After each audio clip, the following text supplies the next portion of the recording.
Hi friends, మీరు railway group D సంబంధించి ఎక్కడైనా ఆన్లైన్ క్లాస్ తీసుకోవాలనుకుంటున్నారా? అయితే ఒక్క 10 నిమిషాలు వెయిట్ చేయండి. మనం కేవలం ఒక షర్ట్ కొనాలంటేనే 2-3 షాప్స్ తిరుగుతాం. అలాగే ఎన్నో వెరైటీస్ చూస్తాం. కొన్ని గంటలు టైం స్పెండ్ చేస్తాం. మరి మీ లైఫ్కి సంబంధించిన ఒక డెసిషన్ తీసుకునే ముందు మీరు ఎంతవరకు ఆలోచిస్తున్నారు? ఒక్కటి గుర్తుపెట్టుకోండి, మీరు ఎప్పుడైనా ఆన్లైన్ క్లాస్ తీసుకునే ముందు ఇమ్మీడియట్లీ తీసుకోకండి. ఒక 4 పాయింట్స్ మీరు చెక్ చేసుకోండి. ఆ 4 పాయింట్స్ మీరు సాటిస్ఫై అవుతేనే మీరు ఆన్లైన్ క్లాస్ తీసుకోండి. అలాగే మనకి బుక్స్, రైల్వే గ్రూప్ డి సంబంధించిన బెస్ట్ బుక్స్ ఏంటి? ఎప్పుడైనా గుర్తుపెట్టుకోండి, 4 బుక్స్ కొనుక్కొని ఒక్కసారి చదివే బదులు ఒక బుక్ తీసుకొని 4 సార్లు చదవండి. మరి దీనికి సంబంధించిన మనకి బుక్స్ ప్రిపేర్ అయ్యేటప్పుడు ఏం చదవాలో కాదు, ఏం చదవకూడదో కూడా తెలియాలి. అలాగే ఏ టాపిక్ ఎంతవరకు చదవాలో తెలియాలి. అప్పుడే మీరు 100% మీరు మ్యాక్సిమం మార్క్స్ స్కోర్ చేయగలుగుతారు. సో ఇందులో మనకు ఫస్ట్ ఆన్లైన్ క్లాస్ తీసుకుంటే మీరు క్లాసెస్ తీసుకునే ముందు ఈ 4 పాయింట్స్ మీరు చెక్ చేసుకోండి. ఎక్కడైనా తీసుకోండి, ఇక్కడ అని కాదు, ఎక్కడైనా తీసుకోండి. ఫస్ట్ మీరు ఆన్లైన్ క్లాస్ తీసుకునే ముందు అబ్జర్వ్ చేయాల్సింది 4 పాయింట్స్లో ఫస్ట్ ఫ్యాకల్టీని అబ్జర్వ్ చేయండి. ఈ ఫ్యాకల్టీని మనకి ఎక్స్పీరియన్స్ గల ఫ్యాకల్టీ ఉన్నారా అక్కడ? అలాగే సబ్జెక్ట్ ఎక్స్పర్ట్స్ ఉన్నారా? సబ్జెక్ట్స్ మనకి ఎక్స్పర్ట్స్ ఉన్నారా? నెక్స్ట్ వాళ్ళు కాంపిటేటివ్ మోడ్లో టీచ్ చేస్తున్నారా అన్నది మీరు అబ్జర్వ్ చేయండి. అది తెలియాలంటే మీరు డెమో క్లాస్ వినాల్సి ఉంటుంది. మీకు రైల్వే గ్రూప్ డిలో మనకి 4 సెక్షన్స్ ఉన్నాయి. Arithmetic, reasoning, general science, general awareness. Okay, so first మనకి ఆ ఫ్యాకల్టీ సంబంధించిన మనకి డెమో వీడియోస్ వినండి.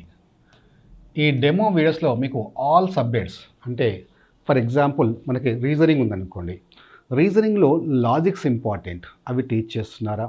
అలాగే అర్థమెటిక్లో మ్యాథ్స్లో మనకి షార్ట్ కట్స్, అంటే కాన్సెప్ట్స్తో పాటు షార్ట్ కట్స్ కూడా చాలా అవసరం. ఎందుకంటే మీకు 54 సెకండ్సే ఉంటుంది క్వశ్చన్ అటెంప్ట్ చేయడానికి. సో మరి అవి వాళ్ళు డిస్కస్ చేస్తున్నారా? అలాగే జనరల్ సైన్స్ ఫ్యాకల్టీ ఎలా ఉన్నారు? జనరల్ అవేర్నెస్, కరెంట్ అఫైర్స్ ఎలా ఉన్నారు? ఇవన్నీ ఫ్యాకల్టీని ఫస్ట్ మీరు అబ్జర్వ్ చేయండి. సో మీరు సాటిస్ఫై అనుకుంటే, అంటే వాళ్ళు చెప్పేది మీకు బాగా అర్థమవుతుంది, వాళ్ళు సబ్జెక్ట్ ఎక్స్పర్ట్స్ అని మీకు అనిపిస్తే అప్పుడు సెకండ్ వెళ్ళండి. ఇందులో 4 పాయింట్స్లో మీరు చెక్ చేయాల్సింది సెకండ్ పాయింట్ ఏంటంటే మీరు కంటెంట్ చూసుకోండి. కంటెంట్ అంటే మీకు ఆ రైల్వే గ్రూప్ డిలో ఏ సిలబస్ అయితే ఉందో అవన్నీ అక్కడ కంటెంట్ మీకు కనిపిస్తుంది. ఏ యాప్లో అయినా సరే మీరు ఎక్కడ తీసుకున్నా అక్కడ మీకు సబ్జెక్ట్ వైజు ఎక్కడ వీడియోస్ ఏమున్నాయి, అన్ని సబ్జెక్ట్స్, అన్ని టాపిక్స్, మళ్ళీ సబ్జెక్ట్ వైజ్లో టాపిక్స్ ఏమున్నాయి, అవన్నీ కవర్ చేశారా లేదన్నది మీకు కనిపిస్తుంది. అది ఒకసారి చెక్ చేసుకోండి. నెక్స్ట్ మీరు చెక్ చేయాల్సింది టెస్ట్లు వాళ్ళు ప్రొవైడ్ చేస్తున్నారా లేదా చూసుకోండి. ఓకే, టెస్ట్ సిరీస్ అనేవి చాలా ఇంపార్టెంట్. సో టెస్ట్లు అంటే ఇక్కడ మనం అబ్జర్వ్ చేయాల్సింది, ఒక సబ్జెక్ట్ సంబంధించిన టెస్ట్ అంటే ఫర్ ఎగ్జాంపుల్ మనకి ఏదైనా ఒక సబ్జెక్ట్ తీసుకోండి, పాలిటీ అనుకోండి. ఆ పాలిటీ గ్రూప్ డిలో ఒక లెవెల్ ఉంటుంది, గ్రూప్ 1లో ఒక లెవెల్ ఉంటుంది, గ్రూప్ 2లో ఒక లెవెల్ ఉంటుంది. సో నీకు నీ స్టాండర్డ్కి, అంటే రైల్వే గ్రూప్ డి స్టాండర్డ్లో ఆ క్వశ్చన్ పేపర్ ఉందా లేదా చూసుకోండి, టెస్ట్ పేపర్. అలాగే రైల్వే గ్రూప్ డి స్టాండర్డ్లో సేమ్ ప్యాటర్న్లో అంటే 1/3 నెగిటివ్ మార్క్స్ ఉండాలి. అది చాలా ఇంపార్టెంట్. అంటే మీరు టెస్ట్ రాసడం దేనికోసం రాస్తున్నారు? మీకు ఎగ్జాక్ట్లీ మీ పర్ఫార్మెన్స్ అనలైజ్ చేసుకోవడం కోసం రాస్తున్నారు. మరి ఎలా తెలుస్తుంది ఎగ్జాక్ట్లీ మీ పర్ఫార్మెన్స్ అనలైజ్ చేసుకోవడం? అంటే మీరు ఏదో గ్రూప్ 2 పేపరో గ్రూప్ 1 పేపరో రాశారనుకోండి, అప్పుడు మీకు తెలుస్తుందా ఎగ్జాక్ట్లీ? అలాగే మీకు నెగిటివ్ మార్క్స్ లేకుండా రాశారనుకోండి, అప్పుడు మీకు తెలియదు కదా. సో మీకు ఎగ్జాక్ట్లీ తెలియాలంటే సేమ్ మెయిన్ ఎగ్జామ్లో ఎలా అయితే ఉంటుందో ఆ పేపర్ స్టాండర్డ్ కానీ, ఆ నెగిటివ్ మార్క్స్ కానీ, సో అక్కడ ఉన్నాయా లేదా చెక్ చేసుకోండి. ఖచ్చితంగా ఒక ఫ్రీ టెస్ట్ వీలైతే అటెంప్ట్ చేయండి. ఖచ్చితంగా అప్పుడే మీకు తెలుస్తుంది ఆ టెస్ట్లు ఉన్నాయో లేదో. లేకపోతే మీకు ఆ టెస్ట్లు ఓపెన్ చేస్తే కానీ తెలియదు, అప్పుడు మీరే బాధపడుతుంటారు. ఓకే, రైట్, అది చెక్ చేసుకోండి. నెక్స్ట్ 4th పాయింట్ ఏంటంటే మనకి ఫోర్త్ పాయింట్ పీడిఎఫ్ మెటీరియల్ కూడా మీకు ప్రొవైడ్ చేస్తున్నారా లేదా ఒకసారి చెక్ చేసుకోండి. ఆల్ సబ్జెక్ట్స్ సంబంధించిన పీడిఎఫ్ మెటీరియల్. ఓకే, సో ఈ 4 మీరు కన్ఫర్మ్ అనుకుంటేనే అప్పుడు మాత్రమే ఖచ్చితంగా, అంటే మీరు ఎక్కడైనా తీసుకోండి. ఓకేనా, కానీ ఒక్కసారి మీరు ఆ క్లాస్ తీసుకున్న తర్వాత బ్లైండ్గా ఫాలో కండి. పెద్దగా అంటే మళ్ళీ 4 యాప్లు కొనుక్కొని 4 క్లాసెస్ వినడం వల్ల కన్ఫ్యూజన్ స్టార్ట్ అవుతుంది. ఓకే, సో అంటే మీరు ఇక్కడ క్లాస్ సరిగా వెళ్ళలేరు, అక్కడ క్లాస్ సరిగా వెళ్ళలేరు. సో ఆ సబ్జెక్ట్ మీద మీకు కమాండ్ రాదు. Okay, right. సో తర్వాత ఏం చేయాలని నేను చెప్తాను. ఫస్ట్ ఈ 4 కన్ఫర్మ్ చేసుకున్న తర్వాత మీకు ఓకే అనుకుంటేనే తీసుకోండి. ఓకేనా? రైట్. నెక్స్ట్ మరి బుక్స్ ఏం తీసుకోవాలి? సో బెస్ట్ బుక్స్ ఏంటి అనేది చాలా ఇంపార్టెంట్. Okay, right. ఈ బుక్స్ అనేది మనకి మెయిన్లీ మనకి ఫస్ట్ అర్థమెటిక్. సో అర్థమెటిక్ సంబంధించి మనకి బుక్ తీసుకుంటే మనకి లేదా రీజనింగ్ నెక్స్ట్, ఎందుకంటే ఇది చాలా వెయిటేజ్ ఉంది. యాక్చువల్గా మీరు క్లాసెస్ తీసుకునే ముందు కూడా ఈ రెండు బాగా అబ్జర్వ్ చేయండి. ఎందుకంటే 55 మార్క్స్ ఉంటాయి మనకి, రెండు కలిపి మొత్తం 100లో ఈ రెండు సెక్షన్స్ నుంచే 55 మార్క్స్ ఉంటాయి. మిగతా సబ్జెక్ట్స్ అంటే మనం ఎలాగైనా కొంతవరకు మేనేజ్ చేసుకోవచ్చు, చదువుకోవచ్చు. పాలిటీ, హిస్టరీ అనుకోండి, కొంతవరకు మనకు చదివితే అర్థమవుతాయి. కానీ ఈ రీజనింగ్ అండ్ అర్థమెటిక్లో మనకి చదివితే వచ్చేవి కావు.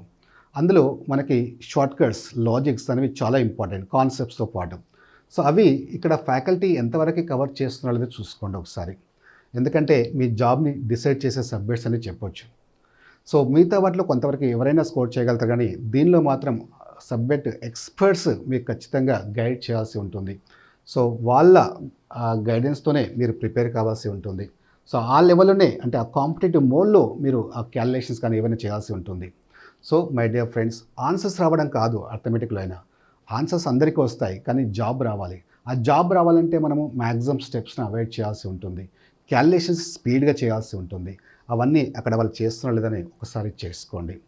సో ఈ ఆర్ఎస్ మనకి బుక్స్లో తీసుకుంటే మనకి అర్థమెటిక్, రీజనింగ్కి రెండింటికి ఒకే బుక్, అంటే ఒకే మనకి పబ్లికేషన్స్ ఉంటాయి. అవి ఏంటంటే ఆర్ఎస్ అగర్వాల్ బుక్ తీసుకోండి. ఆర్ఎస్ అగర్వాల్ బుక్ అనేది మనకి చాలా యూస్ఫుల్గా ఉంటుంది. సో రెండింటికి కూడా మీకు ఆర్ఎస్ఆర్ బుక్కే తీసుకోండి. ఓకేనా? రైట్. సో ఈ ఆర్ఎస్ఆర్ బుక్ నుంచి మనకి కొన్ని సందర్భాలు ఏంటంటే స్టేట్ క్వశ్చన్స్, డైరెక్ట్ క్వశ్చన్స్ కూడా ఎగ్జామ్స్లో ఇస్తున్నారు. సో ఖచ్చితంగా చాలా యూస్ఫుల్ బుక్ కూడా. అయితే మీకు ఒక అడ్వాంటేజ్ ఏంటంటే ఇక్కడ ఈ ఆర్ఎస్ఆర్ బుక్ నుంచి మీకు రైల్వే గ్రూప్ డిలో అర్థమెటిక్స్ మొత్తం ఆల్ టాపిక్స్ వచ్చేసి ఆర్ఎస్ఆర్ బుక్ నుంచే బిట్ టు బిట్ మీకు డిస్కస్ చేయడం జరిగింది. సో అంటే బుక్లో ఉన్నవి యాజ్గా చెప్తారా సార్, ఎక్స్ప్లెనేషన్స్ కూడా మరి అలాగే ఉంటాయి అంటే ఎక్స్ప్లెనేషన్స్ ఉండవు. అంటే ఆర్ఎస్ఆర్ బుక్లో ఉన్నదంటే ఎక్స్ప్లెనేషన్స్ డీటెయిల్గా మీకు చాలా లెంతీగా ఉంటాయి. మీరు చూడండి, చుక్కలు కనిపిస్తాయి, కొన్ని క్వశ్చన్స్కి హాఫ్ పేజీ కూడా ఉంటాయి ఎక్స్ప్లెనేషన్స్. అలా కాకుండా ఎక్కడ కూడా ఒక క్వశ్చన్ సంబంధించిన ఎక్స్ప్లెనేషన్ కూడా అక్కడ దాని నుంచి తీసుకోకుండా కాన్సెప్ట్స్తో పాటు అడ్వాన్స్ షార్ట్ కట్స్, అంటే కొన్ని స్టెప్స్లోనే కొన్ని సెకండ్స్లోనే మనం ఆన్సర్స్ ఎలా చేయొచ్చు అనేది మీకు నేనే డిస్కస్ చేశాను. ఇందులో అర్థమెటిక్, రీజనింగ్ అనే రెండు సబ్జెక్ట్స్ కూడా నేనే డిస్కస్ చేశాను. సో మీకు అడ్వాంటేజ్ ఏంటంటే అవి కూడా మనకి అర్థమెటిక్ మొత్తము ఆర్ఎస్ఆర్ నుంచే బిట్ టు బిట్ మీకు డిస్కస్ చేయడం జరిగింది. సో మీకు ఎక్కడ కూడా ఎవరు కూడా ఆర్ఎస్ఆర్ నుంచి bit to bit with advance short cuts ఎక్కడ మీకు కనిపించవు.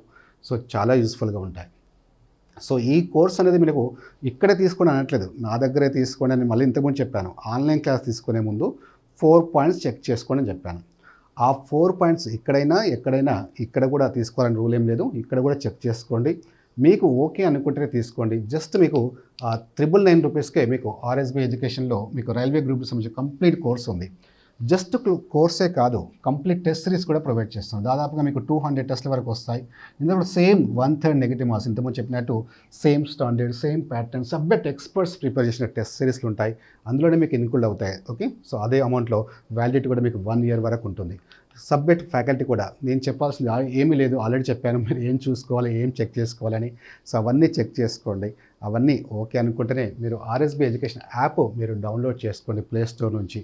మీకు అక్కడ క్లియర్గా కనిపిస్తుంది. ఇప్పుడు నేను చెప్పిన పాయింట్స్ అన్ని ఓకే అనుకుంటేనే మీరు తీసుకోవచ్చు. ఓకే, ఇక్కడేం కాదు, ఎక్కడైనా సరే ఖచ్చితంగా 4 పాయింట్స్ అయితే మీరు చెక్ చేసుకోండి. Okay, right. నెక్స్ట్ మనకి బుక్స్ విషయానికి వస్తే మరి నెక్స్ట్ థర్డ్. సో థర్డ్ ఏంటంటే మనకి జనరల్ సైన్స్. జనరల్ సైన్స్ అంటే మనకి చాలా ఇంపార్టెంట్, ఎందుకంటే 25 మార్క్స్ మనకి జనరల్ సైన్స్ నుంచి ఇస్తున్నారు. సో రైల్వే గ్రూప్ డిలో. సో మరి చాలామంది స్టూడెంట్స్ ఏంటంటే అక్కడ ఎన్సీఆర్టీ బుక్స్ తీసుకోవాలా సార్, ఎలా ఏంటి అని అడుగుతున్నారు. సో ఎన్సీఆర్టీ బుక్స్ అని వాళ్ళు మెన్షన్ చేయడం వల్ల NCERT. Okay, so NCERT books మనకి చాలామంది స్టూడెంట్స్ ఏంటంటే తెలుగులో దొరకట్లేదు సార్ మరి అని కొంతమంది అడుగుతున్నారు. కొంతమంది ఏంటంటే ఈ ఎన్సీఆర్టీ బుక్స్ నుంచే క్వశ్చన్స్ వస్తాయి అనుకుంటున్నారు అక్కడ నుంచే. సో మీరు అక్కడ మెన్షన్ చేసింది ఏంటంటే నోటిఫికేషన్లో NCERT books 10th standard mention చేశారు, జనరల్ సైన్స్లో ఎస్పెషల్లీ. యాక్చువల్గా సివిల్స్ ప్రిపేర్ అయ్యేవాళ్ళైనా, గ్రూప్ 1 ప్రిపేర్ అయ్యేవాళ్ళైనా, గ్రూప్ 2 ప్రిపేర్ అయ్యేవాళ్ళైనా ఫస్ట్ బేసిక్స్ కోసం ఈ ఎన్సీఆర్టీ బుక్సే ఫాలో అవుతారు ఎవరైనా.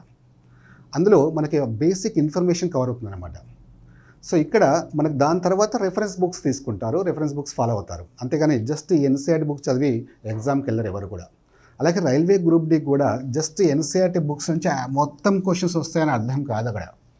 ఆ ఎన్సీఆర్టీ మనకి బుక్స్లో, సైన్స్ బుక్స్లో మనకి 6th నుంచి 10th వరకు కావచ్చు. 10th స్టాండర్డ్ అని చెప్పారు కాబట్టి మనకి 6th నుంచి 10th వరకు తీసుకుంటాం. అందులో ఆ టాపిక్స్ ఏవైతే ఉన్నాయో ఆ టాపిక్స్ కవర్ అవుతాయి. అది 10th స్టాండర్డ్ వరకు కవర్ అవుతాయి అంటారు.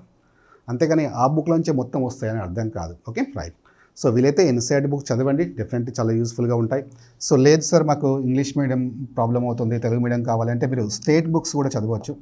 సో స్టేట్ బుక్స్ చదివినా ప్రాబ్లం లేదు, ఎందుకంటే ఎన్సీఆర్టీలో ఉన్న టాపిక్స్ మ్యాక్సిమం స్టేట్ బుక్స్లో కూడా ఉన్నాయి, ఎక్కడైనా 1-2 టాపిక్స్ తప్ప. సో అందుకే వాళ్ళు ఏంటంటే ఎన్సీఆర్టీ బుక్స్ ఏంటంటే సో ఓవరాల్గా మనకు మొత్తం అన్ని స్టేట్స్లో మనకి మ్యాక్సిమం ఆ ఎన్సీఆర్టీ బుక్స్ అనేవి వాళ్ళు ఫాలో అవుతారు కాబట్టి ఆ సిలబస్ని తీసుకుంటారు. సో స్టేట్ సిలబస్ కూడా మ్యాక్సిమం ఎన్సీఆర్టీలో ఉందో అదే ఉంటాయి. ఇన్ కేస్ మీకు ఇంగ్లీష్ మీడియం ప్రాబ్లం అవుతుంది అనుకుంటే state books, Telugu medium books కూడా మీరు ఫాలో కావచ్చు. Okay, right. సో లేదు సార్ మీకు నాకు ఇవన్నీ బుక్స్ ఫాలో కాలేను, నాకు టైం లేదు, 6th, 7th, 8th, 9th ఇవన్నీ నేను చదవలేను అనుకుంటే ఏదైనా ఒక మార్కెట్లో మంచి బుక్ తీసుకోండి, నో ప్రాబ్లం. తెలుగు మీడియం అయినా ఇంగ్లీష్ మీడియం అయినా సో ఒకే బుక్ తీసుకోండి. ఒకసారి ఈ NCERT syllabus RRB group D సంబంధించిన టాపిక్స్ అందులో కవర్ చేసేది ఒకసారి చెక్ చేసుకొని ఏ బుక్ అయినా సరే ఒక స్టాండర్డ్ బుక్ మీకు నచ్చింది తీసుకోండి. ఓన్లీ 1 బుక్కే తీసుకోండి, ఒక బుక్ కంటే ఎక్కువ తీసుకోవద్దు. ఎందుకంటే ఆ ఒక బుక్కే ఇంతకుముందు చెప్పాను కదా 4 సార్లు చదవండి. Okay, right. Next general awareness. General awareness వచ్చేసి మనకి ఇందులో మనకి అన్ని వస్తాయి. ఇందులో స్టాటిక్ జీకే వస్తుంది, పాలిటీ వస్తుంది, జాగ్రఫీ, కరెంట్ అఫైర్స్ కూడా వస్తాయి, ఇవన్నీ వస్తాయి. మరి దీనికి సంబంధించిన బుక్ తీసుకుంటే మనకి జనరల్ అవేర్నెస్కి మెయిన్లీ మనకి లూసెంట్ అనే ఒక బుక్ ఉంటుంది, ఆ బుక్ తీసుకొని సరిపోతుంది. మ్యాక్సిమం అన్ని అందులో కవర్ అవుతాయి. ఓకే, సో అంటే జీకే పార్ట్ ఆఫ్ అన్నీ కవర్ అవుతాయి. సో ఇందులో మనకి జనరల్ అవేర్నెస్లో మనకి ఇంతకుముందు డిస్కస్ చేసినట్టు స్టాటిక్ జీకే ఉంటుంది, హిస్టరీ, సో ఇవన్నీ ఏవైతే ఉన్నాయో పాలిటీ కానివ్వండి ఇవన్నీ మనకి ఈ బుక్లో కవర్ అవుతాయి. సో మనకి ఒకటి గుర్తుపెట్టుకోండి, ఇక్కడ హిస్టరీ అన్నాను కదా అని హిస్టరీకి సంబంధించిన బుక్ తెచ్చుకోకండి. ఎందుకంటే నువ్వు హిస్టరీ చదవాల్సిన అవసరం లేదు, పాలిటీ చదవాల్సిన అవసరం లేదు, అంటే ఇన్ డెప్త్గా చదవాల్సిన అవసరం లేదు అంటున్నాను. సో దాన్ని చూడండి, వెయిటేజ్ ఎంత ఉంది, ఎన్ని క్వశ్చన్స్ వస్తున్నాయి చూడండి, ఎంత స్టాండర్డ్ మనం చదువుకోవాలి అంటే అదే చెప్పాను, ఎక్కడి వరకు చదవాలో నీకు క్లారిటీ ఉండాలి, ఏం చదవాలో క్లారిటీ ఉండాలి. సో అంతేగాని హిస్టరీ బుక్ తీసుకొని గ్రూప్ 2 ప్రిపేర్ కావట్లేదు, నువ్వు గ్రూప్ 1 ప్రిపేర్ కావట్లేదు, నువ్వు ప్రిపేర్ అవుతుంది గ్రూప్ డి, దానికి ఉన్న వెయిటేజ్ ఏంటి, దానికి సంబంధించి స్టాండర్డ్ ఏంటి, ఎన్ని క్వశ్చన్స్ వస్తున్నాయి, సో మనం ఎలా చదవాలనేది నీకు క్లారిటీ ఉండాలి. ఓకేనా, రైట్. సో లేదు సార్ నాకు ఇంగ్లీష్ మీడియం కదా తెలుగు మీడియం ఏదైనా బుక్ చెప్పండి అంటే మార్కెట్లో చాలా ఉన్నాయి. మీకు జనరల్ అవేర్నెస్ ఇవన్నీ కవర్ అయ్యేటట్టు మీకు ఏదైనా బుక్ మనకి ఈ కవర్ అయ్యేది ఉంటే ఆ బుక్ సంబంధించి తీసుకోండి. అలాగే కరెంట్ అఫైర్స్ కూడా ఉంటుంది. కరెంట్ అఫైర్స్కి మీకు సపరేట్గా బుక్స్ ఏం అవసరం లేదు. సో మనకి 15 days కానీ మనకి మంత్లీ మ్యాగజైన్స్ కానీ వస్తుంటాయి మార్కెట్లో, అవి చదువుకొని సరిపోతుంది. అది కూడా మ్యాక్సిమం మీకు ఇప్పటి నుంచే టెన్షన్ పడాల్సిన అవసరం లేదు. జస్ట్ మ్యాగజైన్స్ తీసుకోండి, ఆ మ్యాగజైన్స్ కంప్లీట్ చేసుకోండి. సో మ్యాక్సిమం మనకి ఎగ్జామ్ ముందు ఒక 1 year కరెంట్ అఫైర్స్ కవర్ చేసుకోండి. అది కూడా ఎగ్జామ్ ముందు ఒక 6 months కరెంట్ అఫైర్స్ మీద ఎక్కువగా ఫోకస్ చేయండి. సో అది కూడా ఖచ్చితంగా వెయిటేజ్ ఉంది కాబట్టి జస్ట్ ఆ మ్యాగజైన్స్ ఫాలో కండి సరిపోతుంది. దానికోసం పెద్దగా స్పెషల్ క్లాస్ విని డైలీ న్యూస్ పేపర్ వీలైతే చదవండి, కానీ అట్లీస్ట్ ఆ మ్యాగజైన్ మీరు కవర్ చేసుకున్నా సరిపోతుంది. ఓకేనా, right. So my dear friends, ఇంకొక మోస్ట్ ఇంపార్టెంట్ మీకు నేను డిస్కస్ చేయబోతున్నాను. ఇవన్నీ చేసే ముందు నీకు ఖచ్చితంగా క్లారిటీ ఉండాలి. ఏం క్లారిటీ ఉండాలి అంటే నేను ఏం చదవాలి, ఎంతవరకు చదవాలి, ఏం చదవకూడదు అనేది 100% క్లారిటీ ఉండాలి. అది క్లారిటీ ఉండాలంటే నువ్వు చేయాల్సింది ఏంటంటే ఫస్ట్ చేయాల్సింది ఎవరి మాటలు నమ్మకు, నా మాటలు నమ్మకు, ఎవరి మాటలు నమ్మకు. ఓకేనా, రైట్. సో నీవు తెలుసుకోవాలి. అది తెలుసుకోవాలంటే ప్రీవియస్ ఇయర్ క్వశ్చన్స్ నువ్వు అబ్జర్వ్ చేయాలి. సో రైల్వే గ్రూప్ డి సంబంధించి 2021-22 ఎగ్జామ్ జరిగాయి కదా. సో మనకి ఈ రైల్వే గ్రూప్ డి అనేది ఒకే రోజు ఒకే షిఫ్ట్లో జరగదు. అంటే మీకు ప్రీవియస్ క్వశ్చన్ పేపర్స్ అనేవి అప్పుడు జరిగిన పేపర్స్ ఒకే పేపర్ ఉండదు, చాలా ఉంటాయి. 40-50 పేపర్స్ ఉంటాయి. ఎందుకంటే 40-50 షిఫ్ట్స్లో మనకి ఎగ్జామ్ జరుగుతాయి కాబట్టి ఆ పేపర్స్ మీరు కలెక్ట్ చేసుకోవాలి. ఫస్ట్ చేయాల్సింది అదే. ఆ పేపర్ చూస్తే నీకేం తెలుస్తుందంటే అవి ట్రెండ్ ఎలా ఉంది, ప్యాటర్న్ ఎలా ఉంది, స్టాండర్డ్ ఎలా ఉంది, అవి తెలుసుకుంటే నీకు 100% క్లారిటీ వస్తుంది. నువ్వు ఎలా ప్రిపేర్ కావాలనేది క్లారిటీ వస్తుంది. సో ఫస్ట్ అది చూడండి, దాని తర్వాతనే మీరు ప్రిపరేషన్ అనేది ప్లాన్ చేసుకోండి. ఓకేనా, ఆల్ ది బెస్ట్.